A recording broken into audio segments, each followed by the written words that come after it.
Welcome you all to the St. Joseph Study Center. Today we are going to learn direct and indirect speech. First of all, we have to know what is meant by direct and indirect speech. Here, she said I have won the first prize. She said that she had won the first prize. What is the difference between these two sentences? In the first sentence, we are quoting the same word what that girl said.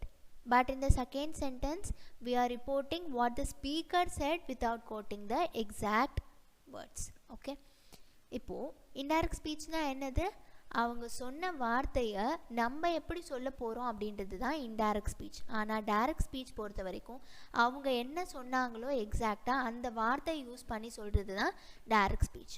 இப்போது direct ஸ்பீச்சில் என்ன பண்ணணும் அப்படின்னா அவங்க சொன்ன வார்த்தையை அப்படியே same எழுதிட்டு அதில் நம்ம ஒரே ஒரு ரிப்போர்ட்டிங் வேர்ப் மட்டும்தான் ஆட் பண்ண போகிறோம்.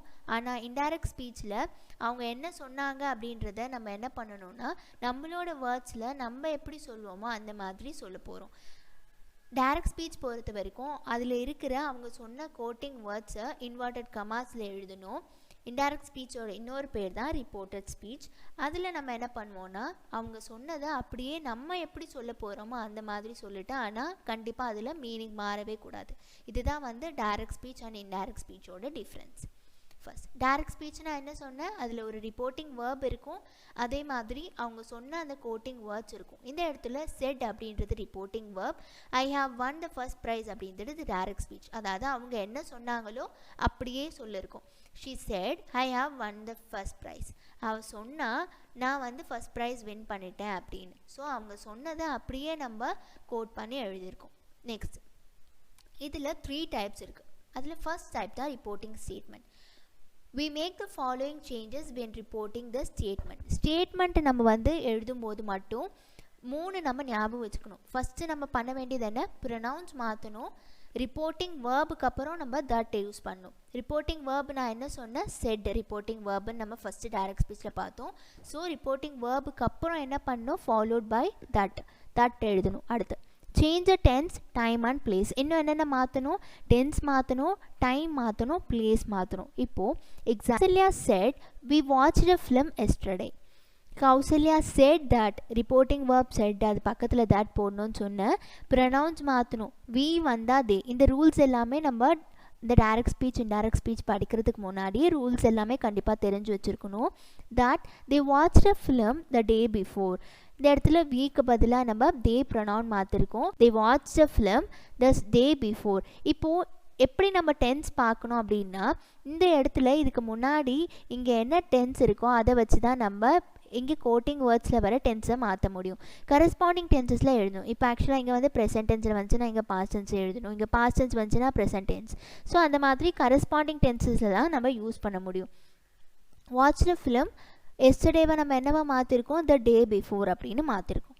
ஸோ ரிப்போர்ட்டிங் ஸ்டேட்மெண்ட்ஸ் தான் என்ன பண்ணணும், ஃபஸ்ட்டு ப்ரொனவுன் மாற்றணும், ரிப்போர்ட்டிங் வேர்ப்க்கு அப்புறம் தட் எழுதணும், அதே மாதிரி டென்ஸு, டைம், பிளேஸ் இந்த 3மே கண்டிப்பாக மாற்றணும். Next reporting imperatives.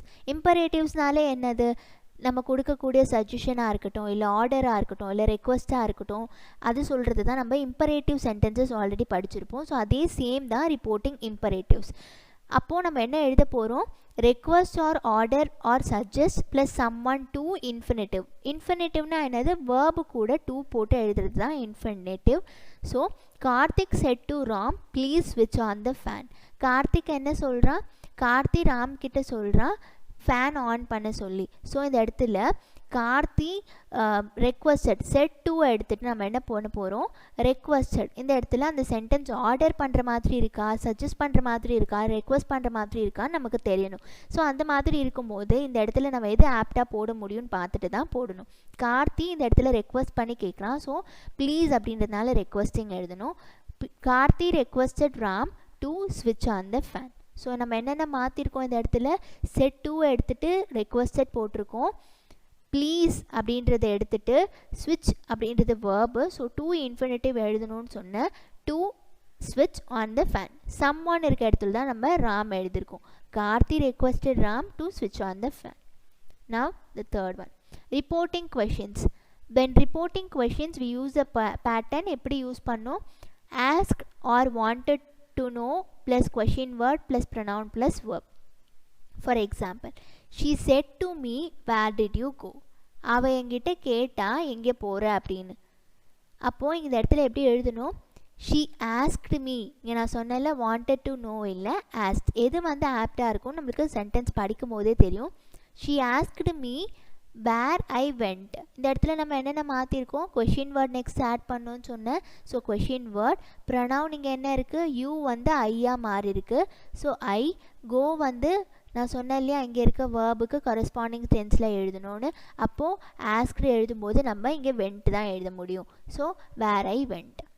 Now if the WH question is missing, அந்த இடத்துல WH கொஷின் வரல அப்படின்னா நம்ம என்ன பண்ணோன்னா இஃப் இல்லைனா வெதர் ஆட் பண்ணும்.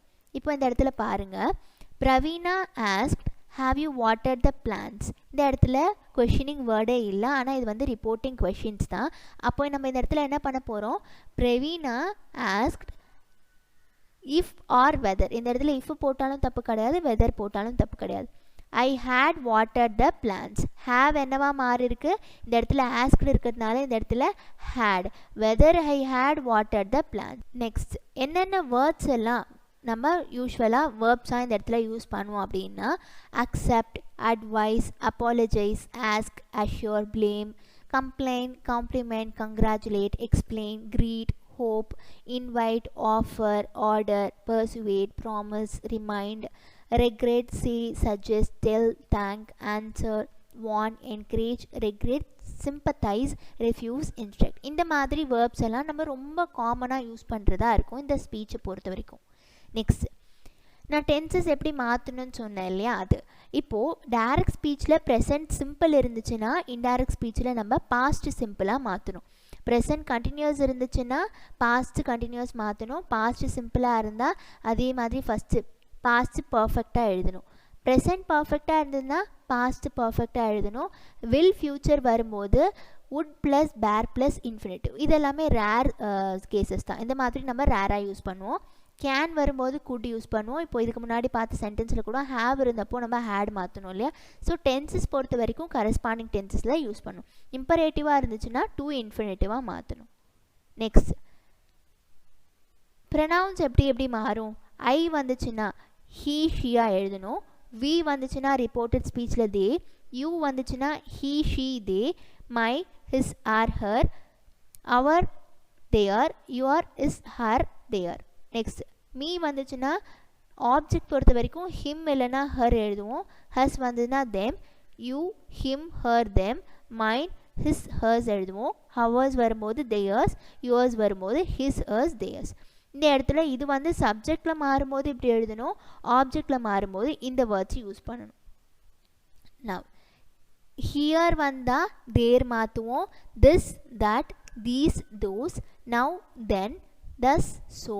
hence வரும்போது thensன்னு எழுதுவோம். ago, before. today, that day. tomorrowனா the next day. yesterday, the previous day. last nightனா the previous night. அதே மாதிரி last week வரும்போது the previous week. tonightனா that night. the next day, the following day. say வரும்போது say தான் எழுதணும். says வரும்போது says தான் எழுதணும். say to வரும்போது tell. says to, tells. said வந்தால் said தான் எழுதணும். said to வந்தால் மட்டும் என்ன மாற்றணும்? told மாற்றணும். will say தான் எழுதணும். will say toனா will tell அப்படின்னு எழுதணும். ஸோ இதெல்லாமே ஞாபகம் வச்சுக்கணும். Thank you students. This is all for today.